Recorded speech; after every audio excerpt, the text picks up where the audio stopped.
ভাই এই মরা মুরগিটা একটু বানাই দেবেন? আরে ভাই মরা মুরগি বানানো যায় নাকি? মরা মুরগি বানাই না আমি। ভাই আমার বাড়ি কুকুর আছে তো, কুকুরে খাওয়াবো, একটু বানাই দেন না। ও কুকুরে খাওয়াবেন? আচ্ছা দেন আমি বানাই দিচ্ছি। যাক, যেভাবেই হোক মুরগিটা তো কাটায় কমপ্লিট করেছি, এবার যায় জাগা মতো দিতে পারলেই হচ্ছে। কে? রাজু ভাই আছে? ভাইয়া তো অফিসে। তারপরে তোমার কি অবস্থা? আছি আলহামদুলিল্লাহ ভালোই।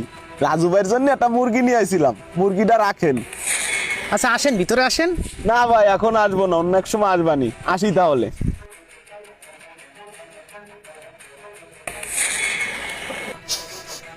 বাসায় মুরগি রান্না হচ্ছে মনে হয়। আমি তো কালকে মুরগি আনি নাই। এই সোহেল, বাসায় মুরগি আনছে কে? মুরগি রান্নার ঘ্রাণ পাচ্ছি আমি। কেন, নাইম ভাই আছে না, তোমার নাম করে তো দিয়ে গেল, সেইটাই রান্না করছে। তোকে কত করে বললাম সরকারি চাকরি ট্রাইটা কর। দেখছি সরকারি চাকরি করার কত কদর। বাসায় এখন মানুষ মুরগি বয়ে দিয়ে যাচ্ছে। কথাটা তো তুমি খারাপ বলোনি ভাইয়া, তুমি আমার জন্য ট্রাই করো, হলে আমি করবানি। ঠিক আছে, এখন আমি সামনে যাচ্ছি।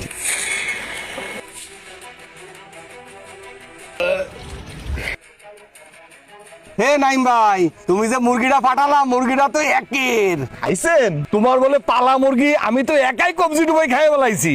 হয় ভাই, আমার বাড়ির পালা মুরগি। সকালবেলা উঠে দেয় কি মুরগিটা খোপের ভিতরে মরে পড়ে রইছে, তাই বাজারে নিয়ে যায় ভালো করে বানাই বুনাই আপনারে দিয়ে আইছি। হ্যাঁ, মরা মুরগি মানে?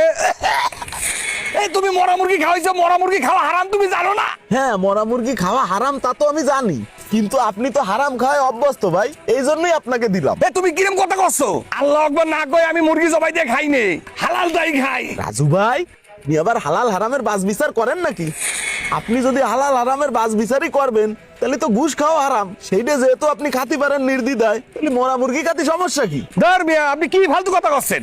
আপনার মতো যারা ঘুষের টাকায় কিনে হালাল মাংস খায়, তাদের ওই মাংসটা কি হালাল হয় সেটাও ভাইবে দেখেন। ঘুষ সুদের টাকা যেরাম হারাম, ওই টাকা দিয়ে কিনে খাওয়া মাংস সেরাম হারাম। ধর মিয়া, খালি ফাও কথা কন আপনি। দেশেন আমার মরা মুরগি খাওয়ায়। মরা পশু পাখির মাংস যদি হারাম হয়, তাহলে ঘুষের টাকায় কেনা মাংস হারাম। ভিডিওটি ভালো লাগলে লাইক কমেন্ট শেয়ার করে পাশে থাকবেন। সকলকে ধন্যবাদ।